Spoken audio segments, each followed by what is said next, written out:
తెలంగాణ కాంగ్రెస్ రాజ్యసభ అభ్యర్థులను పార్టీ అధిష్టానం ఎట్టకేలకు ప్రకటించింది. ముందు నుంచి జరుగుతున్న ప్రచారం మేరకు ఒక అభ్యర్థిగా మాజీ కేంద్ర మంత్రి రేణుకా చౌదరి పేరును కన్ఫర్మ్ చేసింది. అయితే మరో అభ్యర్థిగా సికింద్రాబాద్ డీసీసీ ప్రెసిడెంట్ అనిల్ కుమార్ యాదవ్ల పేర్లను ఏఐసీసీ ఖరారు చేసింది. రేణుకా చౌదరికి అసెంబ్లీలో సీట్ ఇవ్వకపోవడంతో ఎంపీగా ఛాన్స్ ఇవ్వనున్నట్లు మొదటి నుంచి పార్టీలో ప్రచారం జరుగుతుంది. అందుకు అనుగుణంగానే రేణుకా చౌదరిని రాజ్యసభ అభ్యర్థిగా అధిష్టానం ఫిక్స్ చేసింది. అయితే ఇప్పుడు యువ నేత మాజీ ఎంపీ అంజన్ యాదవ్ కుమారుడు అనిల్ యాదవ్ కు రాజ్యసభకు బెర్త్ కన్ఫర్మ్ కావడం పార్టీలో హాట్ టాపిక్ గా మారింది. నామినేషన్ దాఖలకు మరికొన్ని గంటల సమయం మాత్రమే ఉన్న క్రమంలో అనూహ్యంగా అనిల్ కుమార్ యాదవ్ పేరు ఫైనల్ కావడం చర్చనీయాంశంగా మారింది.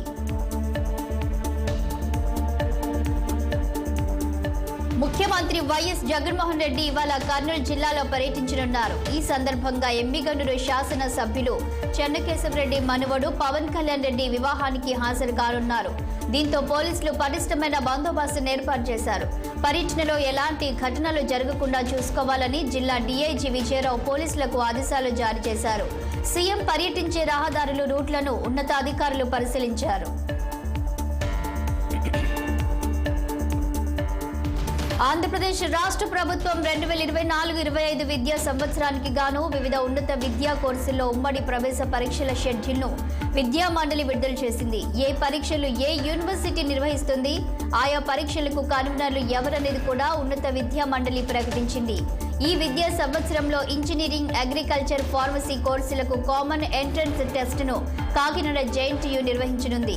ఇంజనీరింగ్ కామన్ ఎంట్రన్స్ టెస్టును అనంతపురం జేఎన్టీయూ, ఎంబీఏ, ఎంసీఏ కోర్సుల కోసం ఐసెట్ను శ్రీకృష్ణ దేవరాయ యూనివర్సిటీ, పీజీ సెట్ను వెంకటేశ్వర యూనివర్సిటీ నిర్వహించనుంది. ఎడ్సెట్ను ఆంధ్ర యూనివర్సిటీ, లా సెట్ను నాగార్జున యూనివర్సిటీ నిర్వహించనున్నాయి. అన్ని పరీక్షలు ఆన్లైన్ విధానంలో మాత్రమే జరగనున్నాయన్నారు విద్యా మండలి.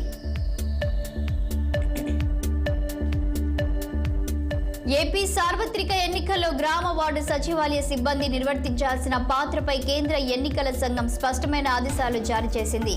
ఓటర్లకు వేలికి ఇంకు పూసే విధులతో పాటు మరికొన్ని ప్రాధాన్యం లేని పనులు మాత్రమే వీరికి అప్పగించాలని, ముఖ్యమైన ఎన్నికల పనులేవి వారికి అప్పగించొద్దని ఆదేశించింది. పోలింగ్ రోజున బూతుల్లో జరిగే కీలకమైన కార్యకలాపాల్లో సచివాలయ సిబ్బంది జోక్యం చేసుకోకుండా అడ్డుకట్ట వేసింది. ఎన్నికల విధుల్లోకి గ్రామ వార్డు సచివాలయ సిబ్బందిని తీసుకునేందుకు అభ్యంతరం లేదని పేర్కొంటూ రాష్ట్ర ఎన్నికల ప్రధాన అధికారి ముఖేష్ కుమార్ మీనాకు కేంద్ర ఎన్నికల సంఘం లేఖ రాసింది. బీఆర్ఎస్ మాజీ మంత్రి సిద్దిపేట ఎమ్మెల్యే హరీష్ రావు సీఎం రేవంత్ రెడ్డిపై సంచలన వ్యాఖ్యలు చేశారు.